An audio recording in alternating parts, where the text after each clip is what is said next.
I think you can unmute yourself, Marie. So, Thanks. yep. I have a question about the closing your eyes because I've tried many times to keep my eyes open, Mm. but I learned when I was meditating to close my eyes, and that's how I started. And so when I try to look down, but then I just get distracted, and I don't.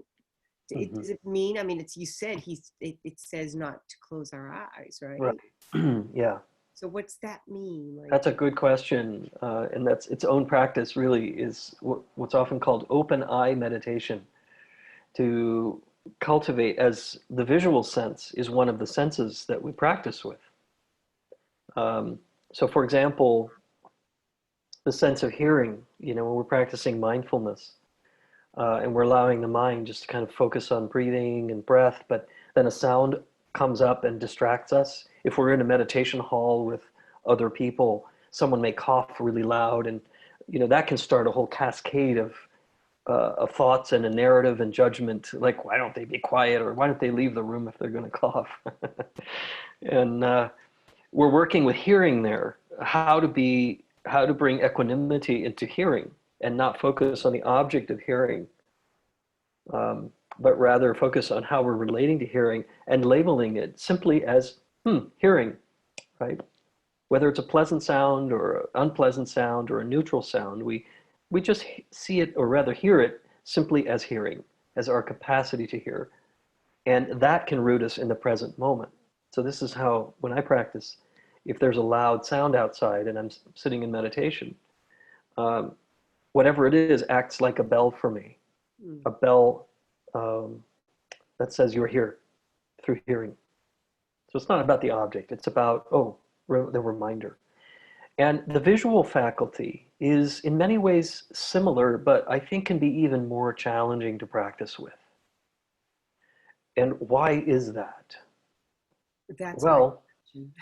go ahead. That What was was my that? question because you're bringing me back to all my teachings when I was, doing my MBSR training and all Mm, the retreats I've been on and with all the different teachers and all the different places. And we did through all these things, but the closing of the eyes is one that I've yeah. never really managed to get. The sound, I love the sound. I love teaching sound meditations. I love the sounds, but the, Mm, the seeing, the visual to sit here and look at something. Actually, I did do a meditation with the rabbi once. We meditated on a candle, a lit candle, but that was mhm. still a focused meditation. So is that similar or no? Yeah, and certainly practicing with, certainly in shamatha practice, in calm abiding, through sustaining attention, you can practice that with an object like a candle flame, which is great to meditate to. I often will do that. I'll light a candle on my altar, and then we'll just sort of focus on that, or a flower in a vase, or something that's representative of your practice. And there are various forms of practice in Tibetan Buddhism. One is called Shine practice, which is a card that has the Ah symbol on it, surrounded by rings of color that represent the elements and so on. And it's a visual object that you meditate on. Um, so there are many ways to practice with sight. But I think, to answer your question, one reason why the visual faculty can be a challenge, at least in my own self-exploration around it in the early days of practice, is how much of our visual field we rely on to be safe. So think about how driving a car, for example, how much time, if we spend driving a car, we are constantly evaluating, we're looking. I mean, our lives depend on our visual faculty when we're driving, and our peripheral vision, all of it. And if we're walking upstairs or walking downstairs or we're walking on the sidewalk, we're focused on that. We're looking at who's around us on the street and taking our cues from the visual faculty and so on. Um, how much of our well-being depends on our visual faculty, uh, means that we build up a lot of almost tension, a lot of grasping, a lot of clinging through through sight, through the faculty of seeing. And I think unraveling that, if we don't do it regularly, um, it's easy to kind of feel like, oh my gosh, how do I stop this mind projecting outward onto things that I can see? Because it's a representation of mind just constantly acting, our visual faculty. And so part of the instruction here is, if you want to work with the visual piece, and it's very advisable to, I think, to practice once in a while opening your eyes, keeping your gaze inward with your eyes open and your gaze diffused, your awareness, your visual field diffused, so that you're not concentrating on something, but rather you're allowing your gaze to remain inward with your eyes open. And this takes some practice to do, but it's, in a way, it's also working with the senses, with the sense of a visual, the visual sense. But I think it's also why it can be difficult. Is we have to kind of relax the muscles around the eyes first, and allow the eyes to roll back into the head and maybe roll down, and as if you're looking down into through the middle of your body, and prepare them to begin to let go of all the clinging that they're doing. And if we have a flower or a flame in front of us, we can use that to also diffuse our gaze, so that the single pointed attention can rest on something supportive. It can be otherwise really hard to meditate with your eyes open if you're in a distracting environment. I actually, the very first James Bond movie, I'm a big fan of those films, with Daniel Craig.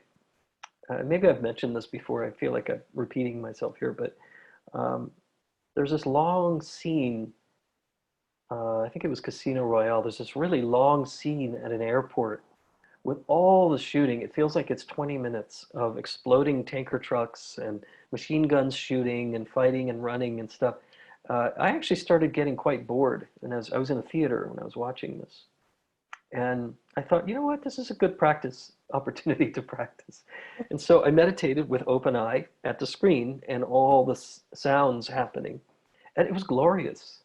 It was glorious. I could just let go of all of the visual as things that were coming and going, but keep my gaze inward and allow that presence of awareness to be what I focused on despite my eyes being open.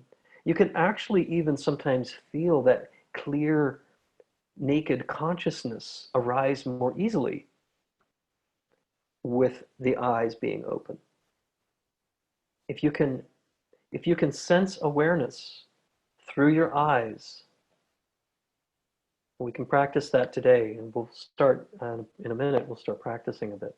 But sensing awareness also being present in your eyes as being receptive, and also as being that which meets, almost greets, the object of your attention through your gaze, through awareness, rather than through the clinging visual faculty that seeks to discern and evaluate and adjust and see, is this good, is that good, is this, maybe I should repaint my room, which I just recently did. You should change the furniture and all of that. But if we're meditating on awareness itself, we're not so much focused on the contents of the room, if you will, but more on the light that fills the room. Mind is seen, experienced in those terms, not the forms and the arisings, but the light that allows us to see. This is mind. This is the mind that he is talking about in this text. Yeah. So sometimes, like, if you're really in like a deep, like you could be staring into space. It's kind of like you're staring into space. So you're not really looking at anything but your mind's, you're just in this daze, right? This like, and you're not there, then you're like, oh, well, you wake yourself up and you're like, oh, wow. So it's kind of like that, but not specifically, you're watching what's going on in your mind instead, right? Exactly. Yeah. Right. And you can do that with your eyes open. Yeah. By simply, as I said, your gaze is diffused, it's still inward, and experiencing not sort of the clinging to what you're seeing, but rather to the awareness that is holding all of it. Yeah. Does that make sense? It's almost like open sky is also experienced through the visual faculty. And it can be powerful. And sometimes that can be a real leap in your meditation practice, from needing to practice with your eyes closed and relaxing the mind to meditating with your eyes open and having that experience of an open sense of presence that is not just internal, but also bearing witness to the world around you. That really can help us to incorporate meditation into our daily waking life, to get off the cushion and go into the kitchen and scrub carrots and maintain that soft, open gaze of awareness, rather than using the eyes to clutch and grab and discern and all of that. So that's why I say it's similar to the hearing faculty, only for some of us, we find it a little more challenging to work with that, but it's worth it. And that's why he is talking about that in the text. Keep your eyes open, basically. Keep your eyes open and watch for this vibrancy, this luminous, naked consciousness that arises as the backdrop to the forms that you're witnessing.